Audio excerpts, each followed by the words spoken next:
The night Chelsea changed football forever. Chelsea changed the Premier League forever. But back in 2003, they were nowhere near the powerhouse we know today. This wasn't a club dreaming of dominance. It was a club fighting for survival.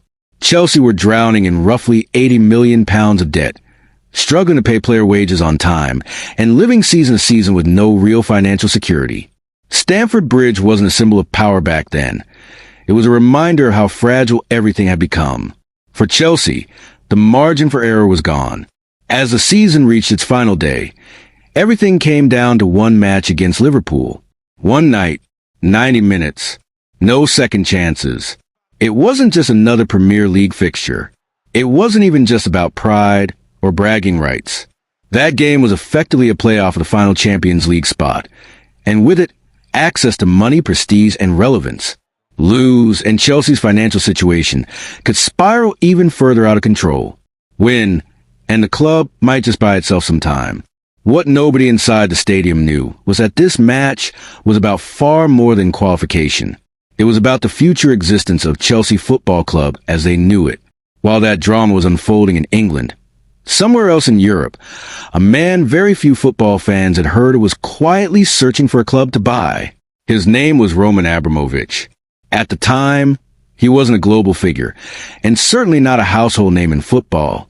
But he had money, a lot of it, and a growing interest in the game. Abramovich's first targets were the biggest institutions in world football, Real Madrid and Barcelona, clubs with history, trophies, and global reach. But there was one problem. Both clubs were owned by their fans. No matter how much money Abramovich was willing to offer, they simply couldn't be sold to a single individual. So he looked elsewhere. England offered something different: a competitive league, global exposure, and privately owned clubs that could be bought outright. Abramovich had a clear idea in mind.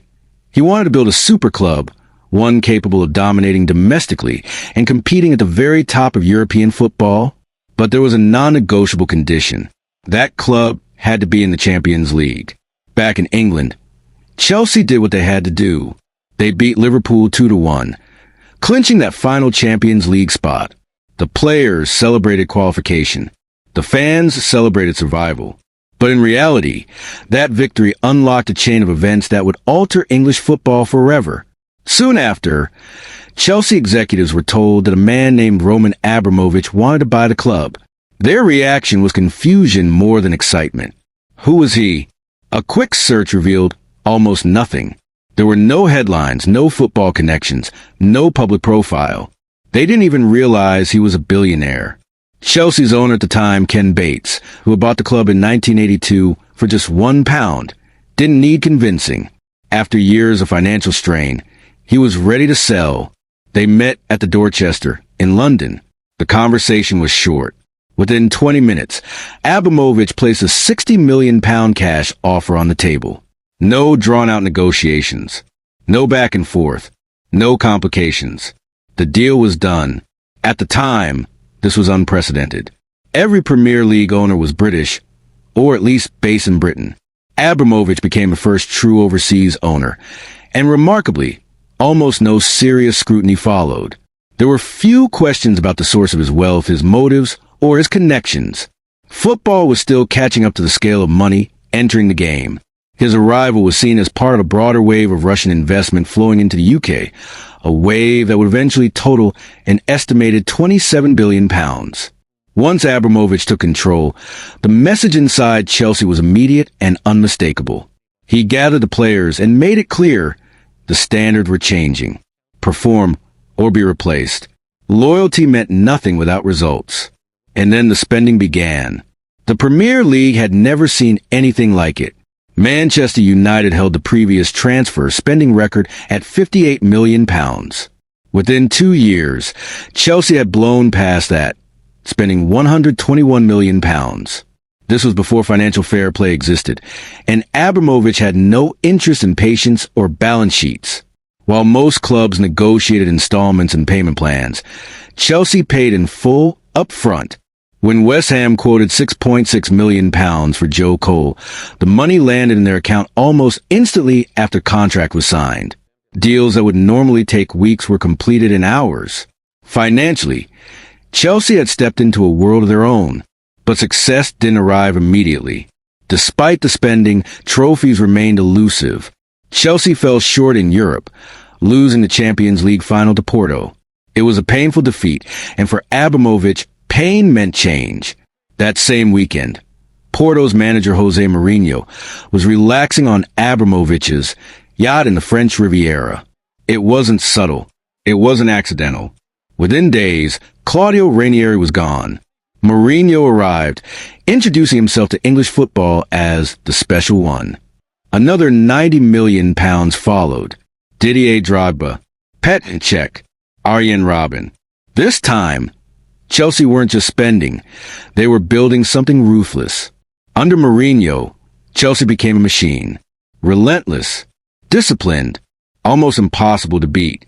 They finished the Premier League season with 95 points, for more than any team had ever managed before. Records fell.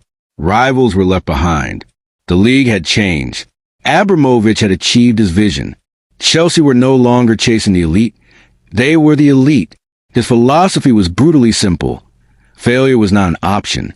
Over the next 19 years, Abramovich oversaw one of the most successful periods any English club had ever experienced.